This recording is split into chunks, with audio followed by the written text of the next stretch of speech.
Coming up on the Park It On podcast. It's been a long off season and we've been hard at work on the greens. We're eager to share our progress with you. We'll finish off our starting bowling mini-series. And of course, we can't forget, going into this new season, a little bit of Schuey's wisdom. It's time to Park It On!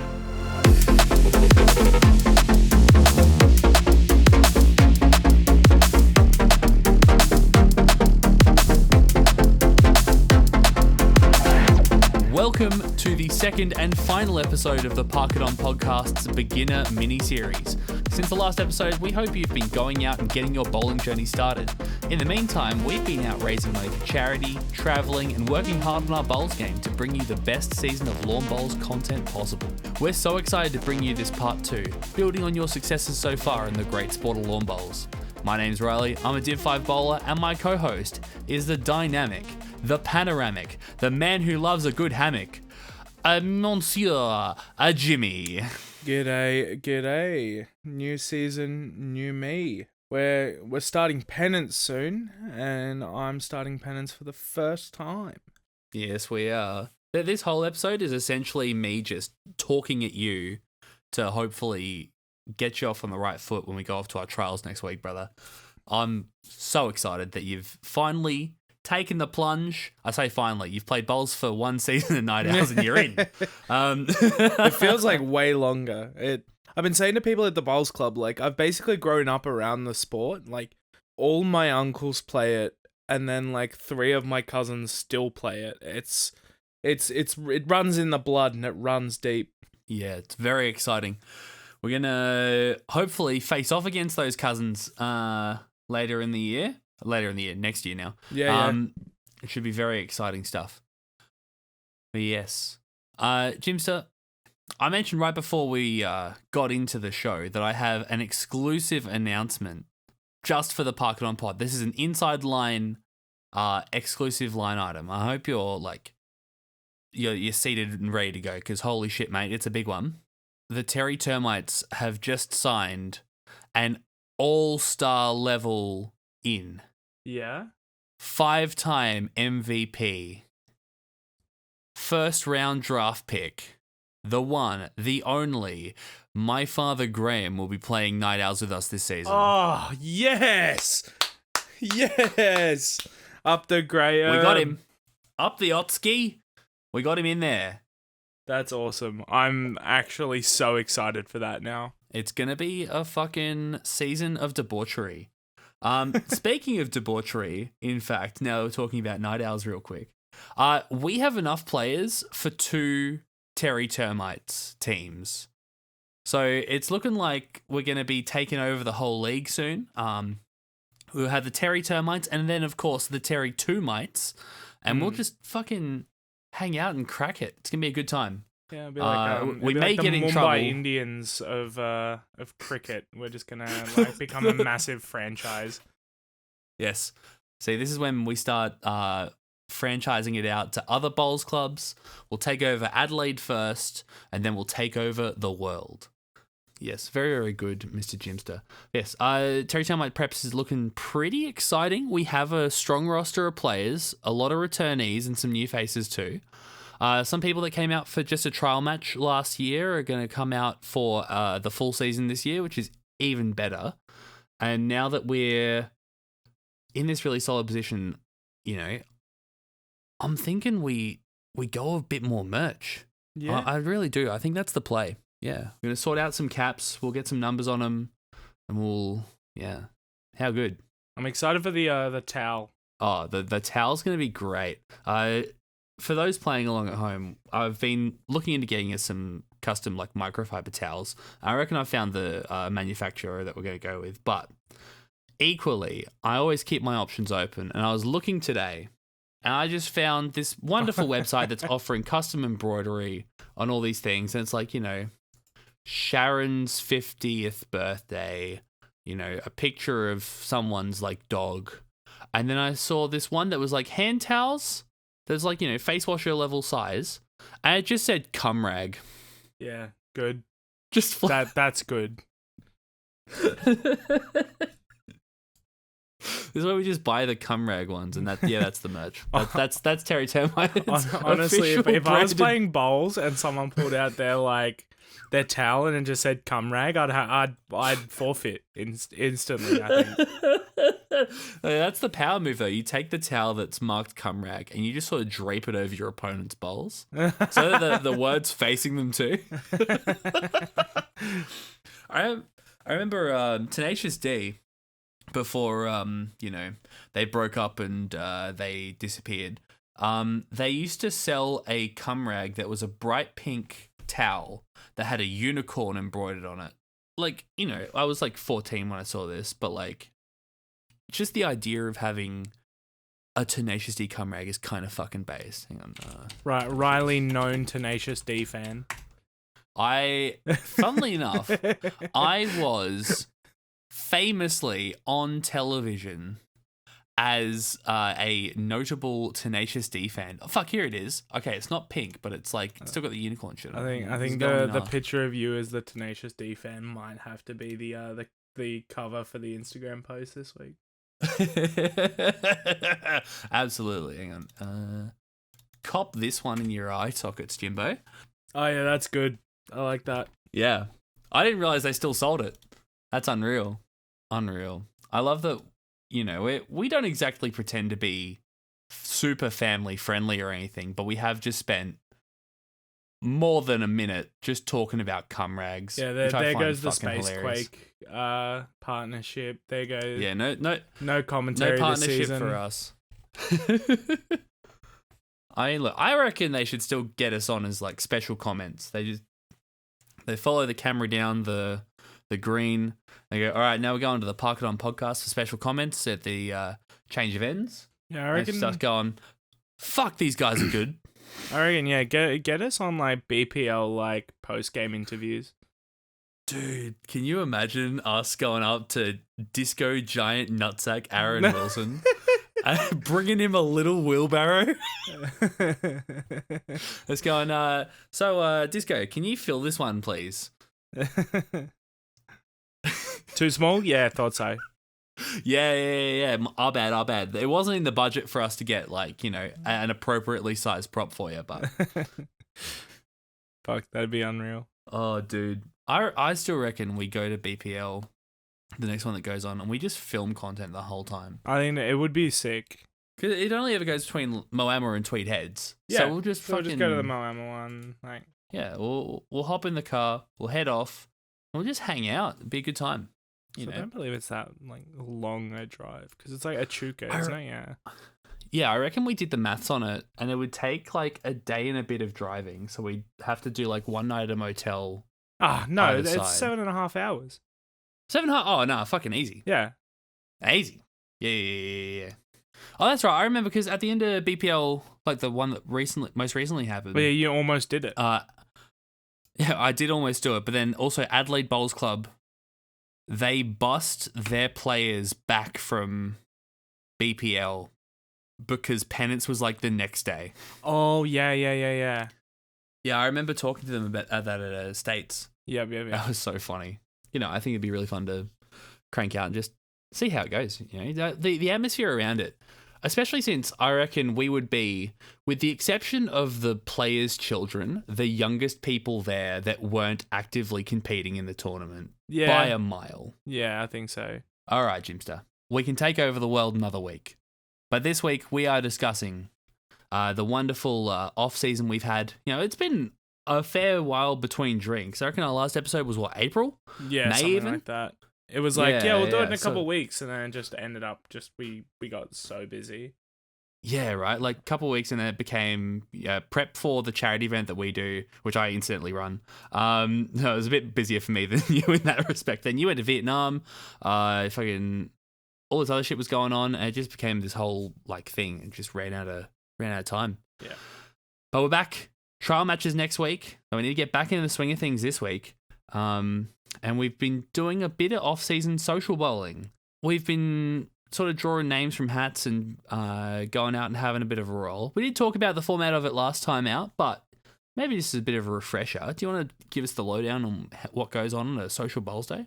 Yeah, so basically we get there, depending on whether there's bowlers development, which is going to be the next thing we talk about, but put our names down, and then the big man upstairs, also known as Kim from Grange Bowls Club, puts together some rinks, and they're always good rinks I've seen, because every time he calls them out, everyone goes ooh.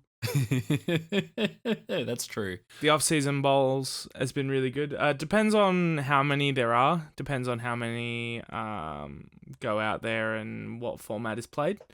So whether it is triples, pairs, or fours. Twos has mainly been on Wednesdays, because obviously you get less people during the week than you would get on a Saturday. Yeah, all these lazy people working on a Wednesday. Yeah. Can't believe this. Then $10 to enter each. Half of it goes into a prize pool, half of it goes to the club. We have had our fair share of wins and coming second this season. I think I came third and got money one week. That's exciting. Yeah, there was that many people. You, Ethan, and I have all lifted the trophy at some point this off season, which has been very entertaining. It's been good to like interact with people that you normally wouldn't.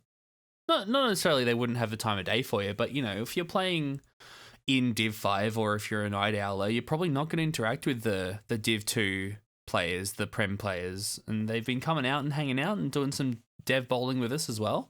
It's been really exciting to see. Ethan just lives on the bowls green now, which is awesome for him. But we had that big sea fog come over the other week, Jimster, and he's out there bowling draw drills. Like, can you see the other end of the green? That was really cooked that day. That day was so strange. That big sea fog that just rolled over. I drove home. For context, I don't live near the bowls club. I don't live on the coast. I live in the suburbs. And I drove home and it was blue skies. I was like, we were battling we were battling Lovecraftian creatures on the greens. Yeah, mate. It was the mist out there.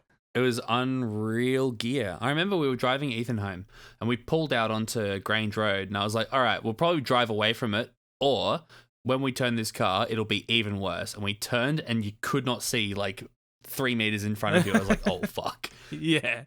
But we got out of it, it was fine. But holy shit, dude, that was a crazy bit of gear that foamy day. I've never seen Lots it. of fun there. I've never seen it where you can basically see each cloud of the fog moving. It was because it's usually just one big entity, but this was it was really weird.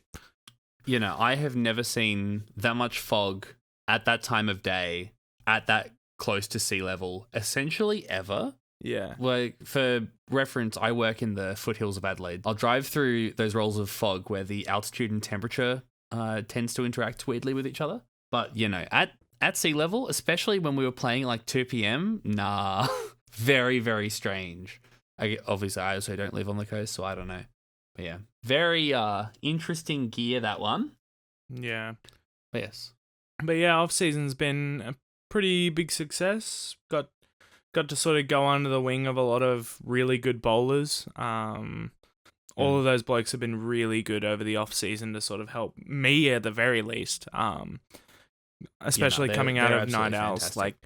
Night Owls, you're just sort of throwing them down. But, over this off-season, I've developed my action. I've developed a bit more weight control, and it's made me really, really excited to get into some trial games this weekend and onto Penance next month. Brother, do you know how fucking keen I am for trial games? It's going to be so good. The only thing I don't like about trial games, and they've done this deliberately, is you don't know what team you're playing on until you rock up. Yeah. And that shit me a little bit because, as keen listeners of the pod may remember, I finished pretty strong last season, which means if I continue playing, if I am maintaining that momentum, it means that I'm going to be looking at playing in a higher team than I normally do this season, which is fucking terrifying because everyone above where I'm comfortable at Div 5, Div 5, I could comfortably play in essentially the rest of my life, I know the level of play, I know the sorts of characters there are, I know roughly what a good day out looks like versus a bad day out, whatever.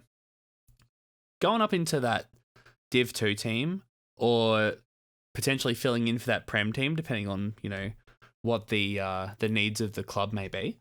One, there's no more mid-game break in those divs, which, and I want to clarify this, there used to be no mid-game break in Div 2, Div 1 for like 10 years, and then they cut it in genuinely like 2019, 2020-ish, and put it back into Div 1 and 2.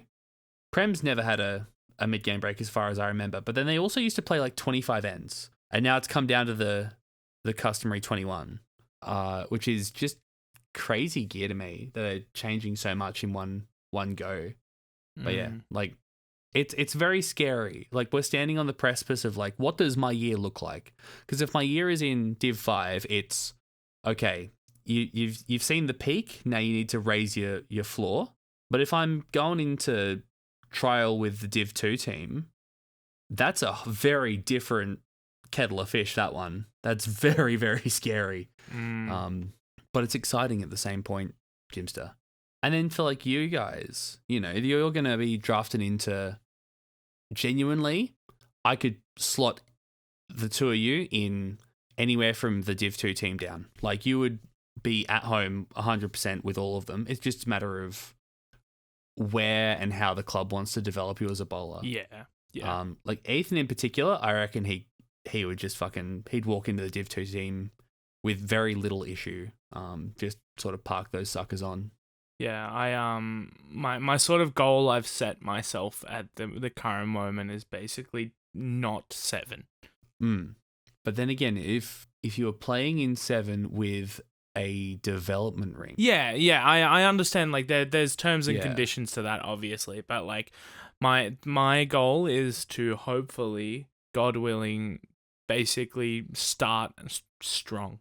And that is my But if someone were to come to me and go, okay, we're doing a development rink, we're starting in Div 7, but it's because we want to develop your fundamentals and stuff. I understand that, it's 100% understandable there. But yeah, if it's just we're putting you somewhere and you're just going to play, then yeah, I'm hoping to get that sort of like Div 5 ish area.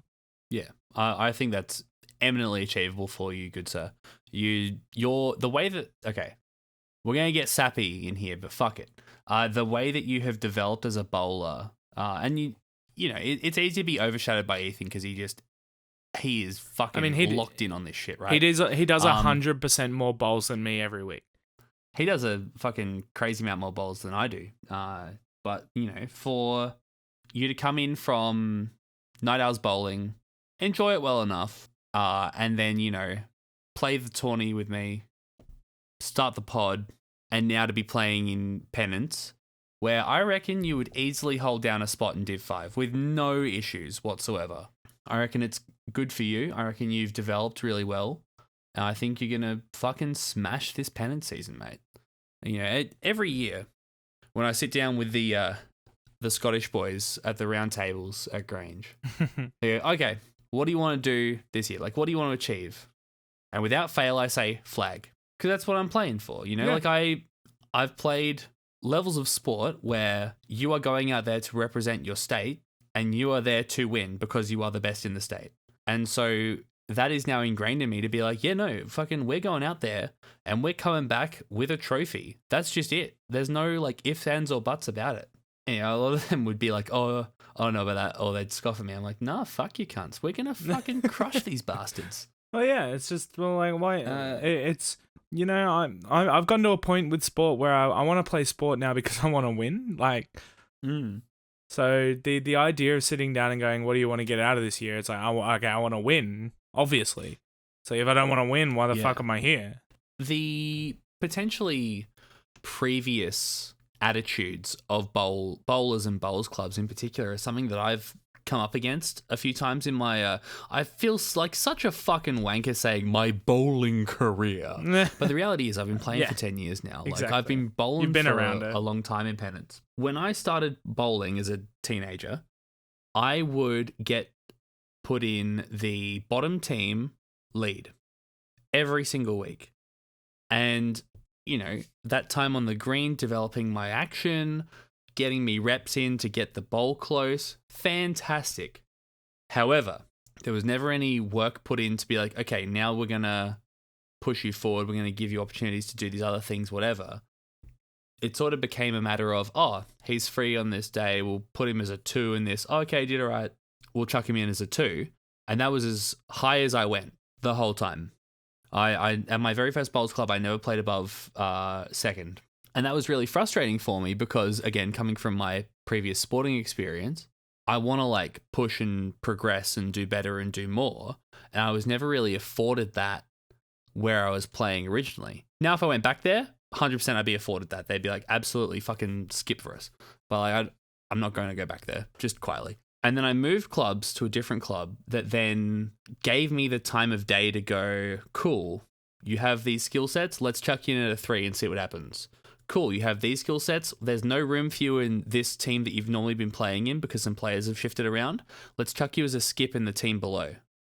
And they gave me that opportunity to like just try it out and fucking see what worked. Yeah. You know, I swung around a fair bit in that season playing for that club, but I learned so much more by moving around. And that's because the club that I went to was open to those ideas. And then in moving to Grange, you know, they have that same, you know what, fuck it, let's see how it goes approach to things. And they'll still be conservative sometimes in the way that they pick things. And, you know, sometimes I disagree with being put at lead when I think I've played pretty well at 2 or 3 or whatever. But, you know, the fact of the matter is the attitudes of yesteryear are yesteryear for a reason. Yeah. And we're now at the point where if you don't innovate, you'll die. I reckon I've spoken about this before, but like the Red Queen from Alice in Wonderland, where she's running in place, but she's got to run harder and harder and harder and harder just to stay put. Otherwise she gets left behind. That's bowling in a fucking nutshell, 100%. But that's sort of why I've really enjoyed the off-season sort of stuff because obviously I jumped around a bit in Night Owls, but it's Night Owls. So to sort of each week I've been trying to, when asked what I want to play, I'm trying not to be a person that goes, I'm easy, put me wherever. It's I come into a week and I go, you know what, I want to play third this week. Because, like, again, it's socials. Like, you're going to be pretty hard pressed to have someone that actually gets mad. But the idea of being able to, like, I skipped 1 or 2 weeks over the off season. And I think one of the weeks we skipped, we did pretty well. The other week we were against a pretty fucking dire rink. But all this to say that, you know, I've come in with this intent that I've shown people that are around the club and that I'm not afraid to, one, state what I want to do, and two, to show them that I can either be molded or trained to do that. Because I don't want that sort of thing that you were talking about earlier where I just get put in lead and then just forgotten about. Where I want to be around the club. I want to be around the people that can make decisions at the club to show that I'm open to do whatever they want me to do. Yeah. It's something that I'm actually really interested to maybe pull on a couple of the wiser heads of bowls, shall we say, and pick their brain about this one. Because, you know, how do you onboard a new bowler while, like, managing how they're feeling about it, right? Because, you know, for me, I got really offended and I left a club. And, you know, I would hate for that to be the case for someone else. And, you know, you're, like, you've had the opportunity to play all these different roles, which is fucking awesome. You know, yeah. I wish that had been my experience, is what I'm saying. Yeah. I guess it's also a thing to do with age, I would say, as well. You know, like I'm coming into bowls in my late 20s compared to, you know, you're yourself. Not in your late 20s, cunt. Shut the fuck up. I'm 27. Because, cunt, if you're in your late 20s, that means I'm in my late 20s, and I don't like that. So therefore, you're in your mid 20s. Shut the fuck up. But yeah, yes. But okay, mid 20s. But again, like as you said, you've been around it for 10 years. You know, someone coming in at 18, 19 is going to have a different vibe to someone that's been around a bit. I was like 15, I reckon, the first time I pulled on a penance Guernsey. Yeah. And that's a whole nother conversation of like that's more junior development compared to what I'm doing, which is just like pretty much just regular senior development. So it's a whole nother different ball game there. So yeah, we've talked about around it enough. I reckon we can transition to the off-season bowls development sessions that we've had out at the wonderful Grange Bowls Club. Yeah. Grange has been going absolutely nutso on A, recruitment, and B, development. I think the heads at Grange have understood that, because there is less interest in paying members to play for the club, you have to develop the people that are in your ranks. And so there's been a lot of time and effort put into really building the club up to be in a position where they can and will succeed and grow. And that's fucking awesome. Yeah. I can't remember how many sessions there were because I didn't attend all of them. I reckon there was maybe like 8 or 9. Yeah, I think so. How many do you reckon there were? They like sort of moved the dates around in the middle, which meant there was like one extra or one less. Yeah, and then a few weeks got rained out as well. Yeah. But yeah, point being, right at the start, everyone comes out and they go, "What do you want to get out of this?" And for me, this is very vulnerable information. So if you're playing me in state singles, block your ears. For me, I always feel like it takes me 2 ends to warm up into a game, and then I'm fine. And if I start a game hot, I'm hot the whole time. And if I start a game really cold, it can take up to 4 ends. And in higher levels of play, that's unforgivable. You just can't do it, which is fucking terrifying. And so I was like, look, I want to come on and just bang straight away. I remember, do you remember what you said that you wanted to get out of the sessions? I think mine was something it was basically like repeatable action or helping with like weight, because I feel like my line's pretty good. It's just getting weight on board. Yeah, weight's a real tricky one. Yeah. As everyone has said to me, and I understand that. The action that you do nowadays is fucking unreal. Like I'm kind of proud of you. I must admit, I'm very like the development that I've seen from you in the past 12 months has been really fucking cool. And yeah. You're a champ. I love your work. Thanks, man. Ben, everyone has different goals going into these things, and they sort of separated people out into what they needed to work on, what they were learning and stuff. One of them was just draw bowling with a meter through for like an hour, which is awesome.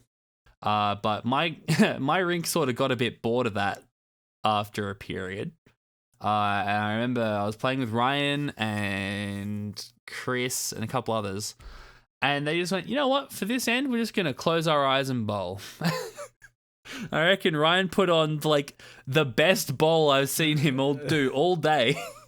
Yeah. Just by closing his eyes and sending it. That was really funny. We had people coming around like filming us and like giving us feedback on our stances and the way we're bowling and everything else. It's lots of cool shit going on. It was really cool. We're quite lucky with the resources that were available to us, really. Yeah. But yeah, there were 40 odd people out at every session, I reckon. Yeah, it was pretty easily. big. Yeah, they were huge. We filled out a whole green with no issues. Got all these different drills that we're playing, some of which Ethan does incessantly. And that's some good stuff. Lots of fun, eh? Yeah. I big up the Grange Bowling Club for doing some cool development stuff. And yeah, we love you. Good work. All right, Jimster. I think it's time we finished off this Starting Bowls mini-series to finish off your Starting Bowls journey. Because you've been bowling along with us as you've gone and you've gotten a bit better. It's time for you to start pennant and potentially even tournament bowling. And tournaments don't mean like the big ones. It could just be a gala day. It could be, a day out. Doesn't have to be super fancy. We played that New Year's Bowls thing, which was the real starter. Maybe you're going to look at potentially playing pennants. We advertised our podcast. That was exciting. Yeah.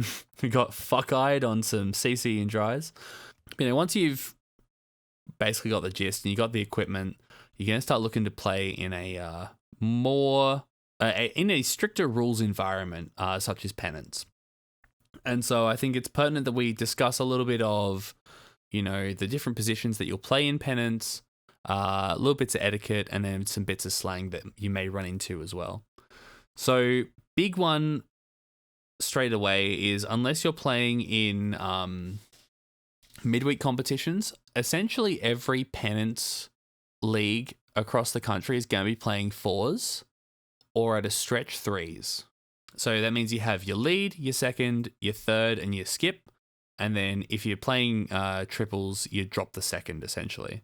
To run you down on the different positions on this Lawn Bowls podcast that you've been listening to for an hour, waiting for us to get to the fucking actual bit about lawn bowls. Starting with the lead, Jimster, what's the lead's number one priority? Rolling the jack, then getting one on and one behind. Absolutely perfectly correct, mate. So the lead, you set the tone for the entire end. You're determining the length that everybody else is going to play to. And because you're determining that, you've got to back it up. So you got to put that little white sucker straight up the guts to the length that you want, or potentially what your skipper wants, depending on the situation. And then you bowl on right on him, preferably hiding it. So just a little bit in front makes your opposition's day way worse. One on, one behind, preferably about a foot back. You've absolutely smashed it. That's what a good lead bowl looks like. But don't get obsessed with this idea that you always have to be one-on-one behind. You know, especially if you're not playing in the Prems, you've got wiggle room. So long as you're finishing behind the bowl, that can be a very, very good and useful bowl because the jack is going to move and it's going to move backwards if it's moving anywhere. So as long as you're longer rather than shorter, you can end up with some really good bowls, even if they don't look super pretty off the hand. So yeah, leading, I would say, number one thing to remember, be nice to yourself. It's a fucking hard position to play. It's a specialty position to play. Take care of yourself, bowl your bowl, play your game, and you should be all right. Beauty. What about second, Jimster? What do you reckon the second's most important job is? I was actually told by your dad that at Underdale, they used to put the beginners in the second position because it was basically the same as the first, but you didn't have to roll the jack. Mm-hmm. Yeah, so when you're playing second, keep out of everyone else's way. Yeah. That's genuinely it. If you put a good bowl down, great. If you put a shit bowl down, it doesn't matter. A good second has the potential to build a head that is unassailable. You know, if you have a good set of lead bowls and you get a good second to crank some shit in there, unbeatable good gear.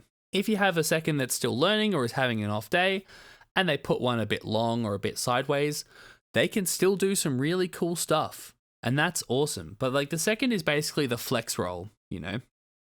In a lot of sporting codes, there is a flexible player that can do a lot of different things, you know. Sometimes if the opposition's put two bowls like dead onto the jack, your second's going to have a roll, like a real go at it, right? You're going to play a heavy shot or a drive even. And that's, you know, a daunting thing, but it's so much fun to, if you're a second and you're playing well, I genuinely think it's the best feeling in bowls because no one expects you to, right? Everyone's like, yeah, it's second. They're going to put some bowls down. Who cares? So if you're playing really well as a second, it is just delicious. So good. Second is also responsible for the scorecard in fours settings. So their job is to take score and confirm with their opposition what the go is. Now, when you're confirming scores, a trick I learned from a fella that I played against, a year or two ago now, is after every time he confirmed the score, he'd draw a little circle next to the scores and be like, yep, that's the last time we confirmed the scores with each other.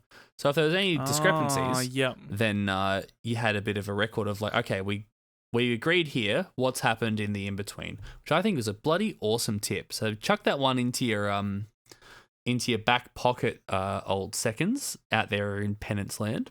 Yeah, the second is genuinely one of my favorite roles to play because you have no pressure on you whatsoever and you can just sort of relax and chuck some bowls down and see what happens. You know, I used to get so stressed playing lead because I had to bowl the jack and everyone was watching me and I was like, oh shit, I don't know how this is going to go. Especially when I was a lot less confident in my jack rolls. I was so nervous about just putting it down and keeping it consistent.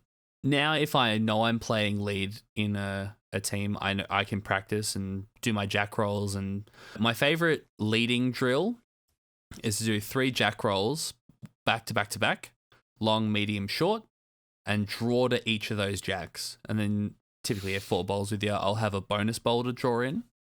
And I sort of keep score that way. And that's my my draw bowling drill. It also helps me draw offline because I don't center the jacks when I do this. And so I'm going to these different spots and playing these stranger lines. It really helps me develop my draw bowling game across the spectrum of potential game states that you could be playing with or against in lead or second bowling. All right, Jimster, into the third. What responsibilities does the third have? So the third is basically the vice skipper. Their bowls are usually like your pretty important ones before you skip. And then once the switchover happens, if anything happens to the head, they're the one that instructs the skip on what to do. Yeah, it's pretty well straight on. Oftentimes the skip will use the third because we're going up in experience and ability levels now.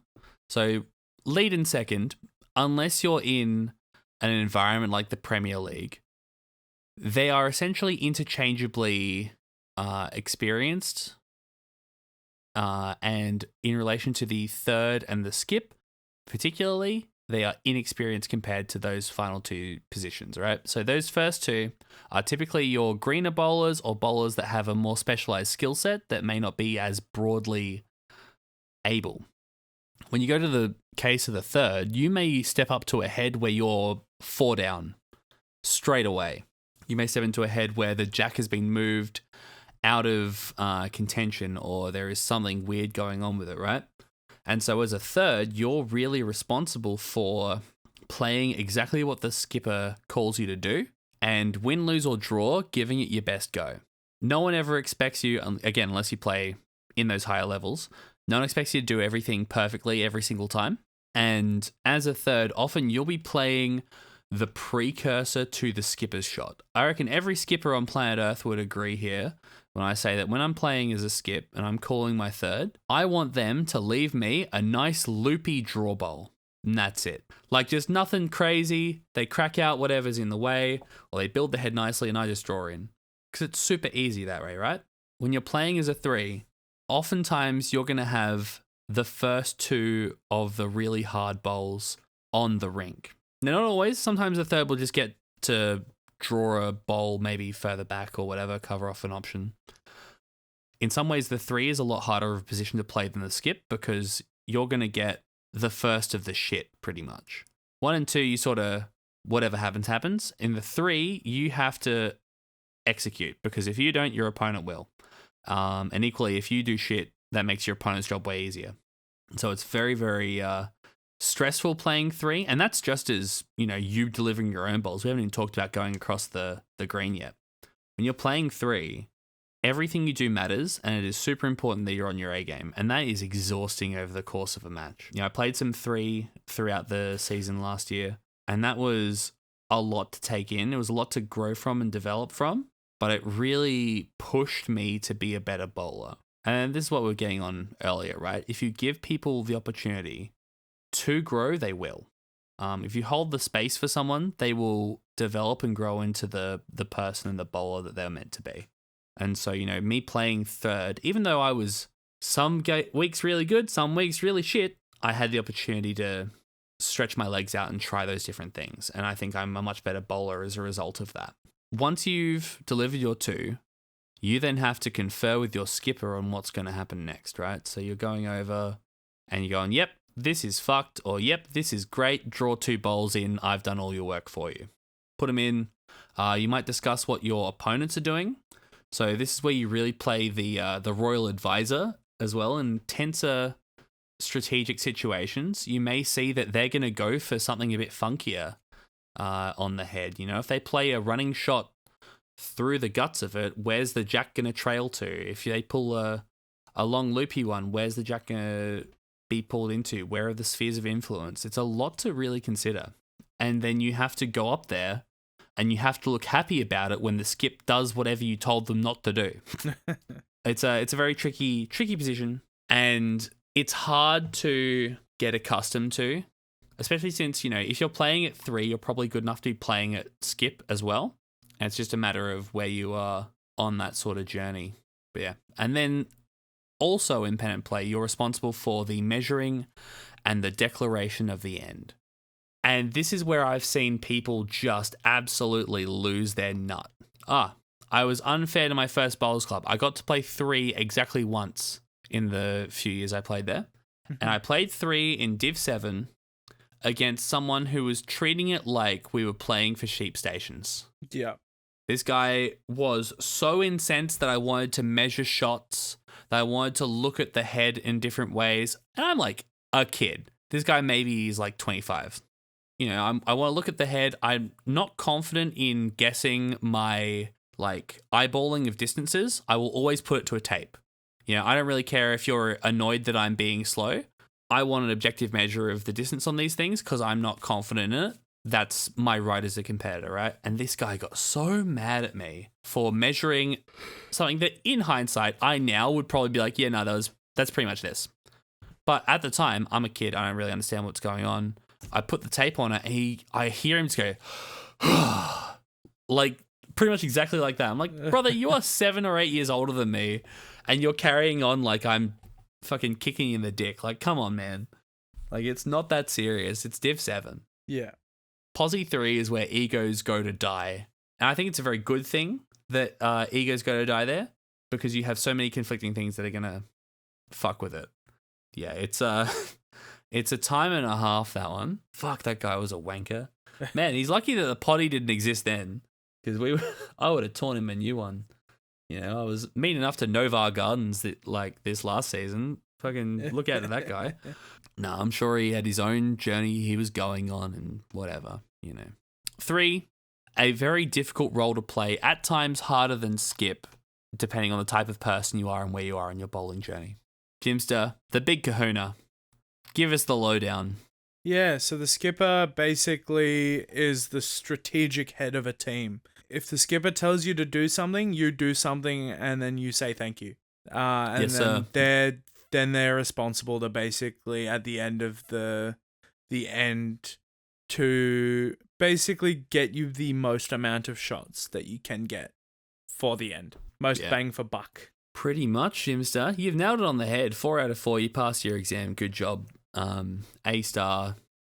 Diploma of Bowling Knowledge 101 coming your way. You know, you smashed it, brother. The skip basically sets the tone of the whole day.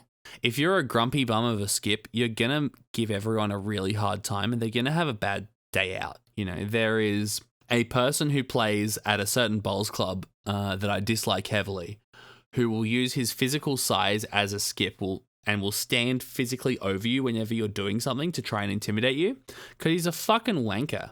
And I don't like him very much. And, you know, when you play with people like that, it's just a long, uncomfortable day. The skip is also responsible for making these on-the-fly decisions and saying, hey, come this way, come that way, forehand, backhand, go heavy, loopy draw, whatever it is. Keeping your team informed of the details. And this is something that I've really had to learn stepping into that 3 and 4 position because before Terry Termites, I would get the odd opportunity to do a 3 or a 4 posse, but I wouldn't do it super often. And then into the Terry Termites, I'm having to teach Ethan how to skip because I'm not allowed to skip because I'm a penance player. I'm having to teach him how to skip and I'm like, oh, fuck, go this way, go that way, heavy shot up here. And, you know, essentially learning on the fly with him on how to be an effective skipper. And one thing that I really like is a lot of detail on the game state. You know, I like this bowler has done this previously. This is what the head looks like. This is how heavy it's going. This is the rough run of the green, left, right, whatever. When I've gone to then play 3 and skip in pennant, and I've gone, yep, heavy crosswind here, play on this hand, bowl it through, an extra 3 seconds, whatever, they look at me like I have 3 heads. Like that clear, simple communication is a real thing that I need to learn and develop if I'm going to play higher positions on the bowling green. And that's really difficult because for me, I'm constantly evaluating all these different little variables in my head when I go down to bowl. It's a bit of a insight into my bowling mind, right? But I'm constantly going, yep, wind's going this way. The green's running at this speed. My bowls are going to turn roughly this much when I aim it at this sort of angle. And then I work out my bowl and I bowl it. And when I'm trying to communicate that, I haven't really found the secret sauce to be like, yep, do this on this hand this fast. Because that's not how my brain computes the match. Like I'm literally rendering an arc of a bowl in real time as I'm looking at the green. And that's a really hard thing to translate into words for people that don't think the same way I do. So yes, that is a very, very difficult thing as a skipper. But past being like morale and having a rough strategy, you're also responsible for being, if not the best bowler on the rink, being the most consistent bowler on your rink. You don't have to be a disco giant nuts Aaron Wilson level bowler all the time, but you do have to be reliable mostly. So, you're able to draw the shot when you need to draw the shot. You need to be able to put a heavy one in when you need to put a heavy one in. If you miss, you miss. It is what it is, Especially in the divs that I've been playing in, Div 5 and on. It's not for sheep stations. It doesn't super matter. But you should always be trying to get better. Yeah, that's the posies, Jimster. When it comes to bits of etiquette, do you have anything that's sort of struck you that you've been playing some fours bowls now that you're going, what's the go, or you think we should highlight? Because I've got a couple of things that I want to do, but I want to pick your brain first. I don't think so. I think, but like going into it, I sort of knew a lot of the sort of ins and outs of it through both watching you play and also sort of growing up around it. Like, I think one of the big ones for me was we don't clap wicks type stuff. Yeah, that sort of yeah, that humility in shots is really something that's kind of important. And, it's a very hard balance to strike. A lot of bowls is very like fine razor blade nuances, annoyingly. But you've got to keep the energy up and keep your team positive. But if they get the arsiest shot of all time, you just can't clap it. Yeah. Everyone just sort of like silently nods and is like, yep, cool, that happened, next. Because it's seen as really gauche and really unpleasant and rude to really celebrate and be like, yeah, fuck yeah, we got a crazy double-handed wick. I remember once I was playing up at Woodville and we were holding a 2 and we were up 2 or 3 last end of the game. And we'd blown a gale the whole time. And I tell this story a lot when people were like, oh yeah, people get arsey wicks all the time. The Oppo skipper bowls the last bowl of the match. And he's put it too skinny. Just too skinny. The fella is crossed the line before the bowl's anywhere near the head. And then I feel this almighty gale blow the bowl back onto the line. And he pures the jack into a pocket of their 4 for them to win the game. And every bowler has a bad beat story, like every poker player has every bad beat story. It always comes down to, in poker especially, it's like, oh, I had this particular hand and we flopped this much and either they did have the relevant card or they didn't. That's every poker story. Same with bowls, every like bad beat story is like, oh, they got really lucky or I got really lucky. And that's it. Like it's not that unique, but it put into perspective really for me that like, if that sort of shit can happen, why fucking worry about it? Like, seriously. Yeah. I've been robbed of an 8 badge before where, the Oppo skipper did a pretty average bowl, but he jacked one of his own bowls into our pocket of 8 and cluttered it out, and they took the shot, which shit me to tears. Sometimes you get lucky. And, that's awesome. We love that, and we can quietly celebrate it, but do not be out and out, oh yes. And I think that's part of the reason why, what happened at Novar Gardens last year happened is because the particular person in question lacked that bit of etiquette understanding. And it is obvious that it was a level of understanding, not just a level of like, who they are. They just straight up didn't get it. And that's okay. Like, you're allowed to not get it, but it shit me to tears because everyone else gets it and they didn't. And that was really grinding my gears. So yeah, that's a big one of etiquette. Another big one that I'm going to highlight is at the end of an end, like at the conclusion of an end, kick the bowls back. Yeah. Now, you don't have to kick it all the way up to the ditch. Often what I'll recommend that opposition leads do is what I do is I'll put the mat where I'm going to put it and everyone can just kick it to where the mat is. And that saves everyone a lot of time. And then if I have to move the mat afterwards, that's super easy. Rather than waiting for everyone to kick the mat and then putting the mat down and then delivering the kitty. Just get it out of the way, chuck it in, and happy days. That's a really like nice thing you can do to speed up the game and also curry a little bit of favor from your opposition where it's like, okay, this guy's not totally wasting our time. That's nice of them. Yeah. Don't put people's bowls on the bank, like, ever, unless it's the middle of the end and it's gone in the ditch. This is something that really caught me off guard when we were playing Night Owls, because one of our players was putting them on the bank to like, oh, this is our team, this is where your bowls are. And for me, that was like a fuck you signal.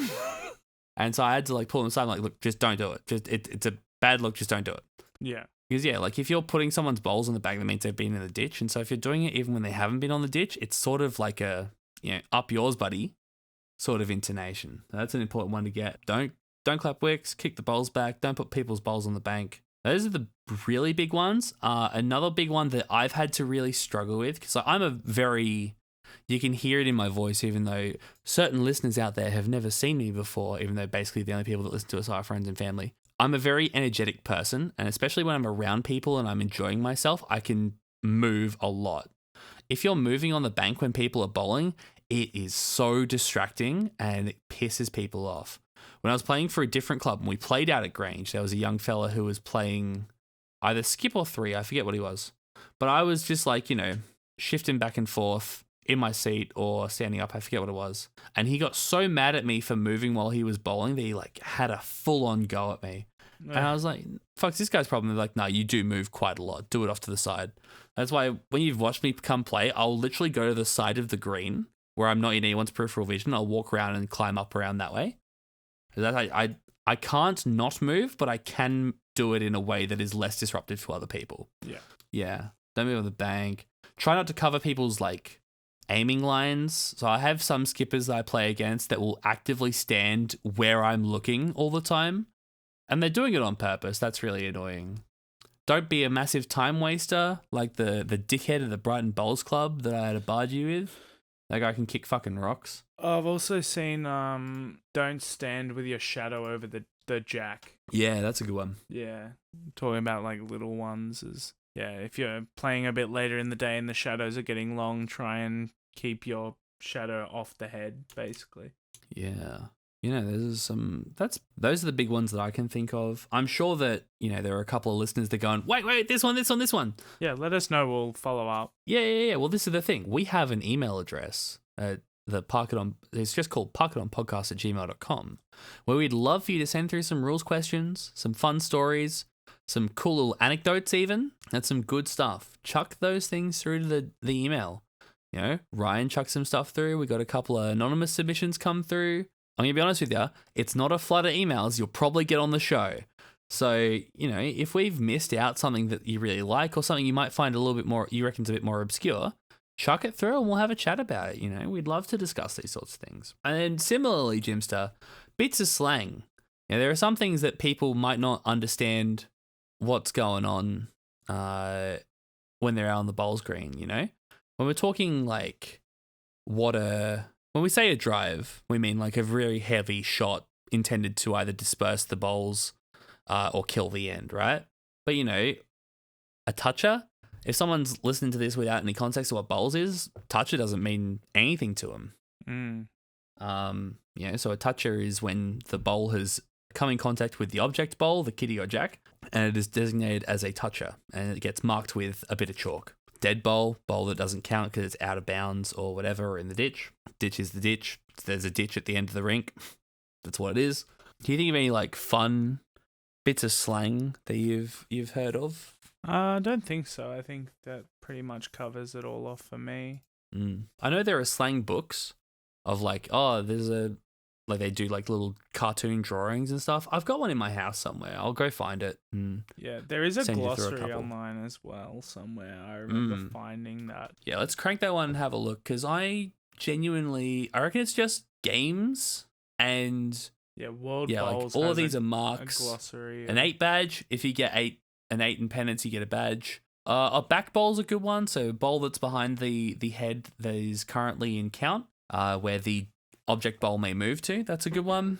Hey, there you go. Remember that conversation we had about how people said that Jack High meant it was past it and Jack Low was before it? Yeah. The worldbowls.com glossary of bowls terminology, they have Jack High as if a bowl is Jack High, it means it has reached a position whereby its nearest part is laterally aligned with the jack. effectively meaning that the bowl and the jack are level. So fuck you people who say it the other way. Oh, sorry. Here's a really common term that I've gotten from keysboroughbowls.com.au. Lignum vitae, which is a type of natural hardwood material from a tree used to make a bowl, which is what they use before they use melamine. There you go, brother. That's crazy. Yeah, the rest of this is pretty straightforward. Oh yeah, put it in your pocket. Don't declare the end without bowling your bowl. It's pretty straightforward gear, to be honest with you. I do like that they've defined the word up on this one. Yeah, good. Expression to confirm if you or your team have one or more bowls close to the jack. There you go. Yeah, no, that's basically it. All right, Jimster. We've been going for nearly an hour and a half, so I think it's time to wrap this one up. Obviously, the edited version's going to be cutting out all my ums and ahs, so it'll be 30 minutes long. But yes, it's time for us to get into a little bit of wisdom from the great Ian Schuey Schuback, OAM. Do you have your RNG ready to go? Yep, so the number today is 152. 152. That's a good one. That's later in the book. We're having a look here. So, for those who are playing along at home who may not remember this, Ian Schuey Schuback wrote a book called Bowls, Biased and Uncensored that I found at a secondhand bookshop in Adelaide. And it's a fucking cracker. It's a really good textbook of bowls information, and there is wisdom on every page. And so here on page 152, we are talking about skill sets for the singles game. And it's one of my favorite layouts of the page because it's got a big box that says that's of Shuey's wisdom, and it's got this one here. All right. The 4 key attributes of a successful singles player. 1. A high level of skill, especially being able to consistently draw close to the jack within the first 2 bowls. 2. The ability to remain focused. 3. Superior powers of concentration. And 4.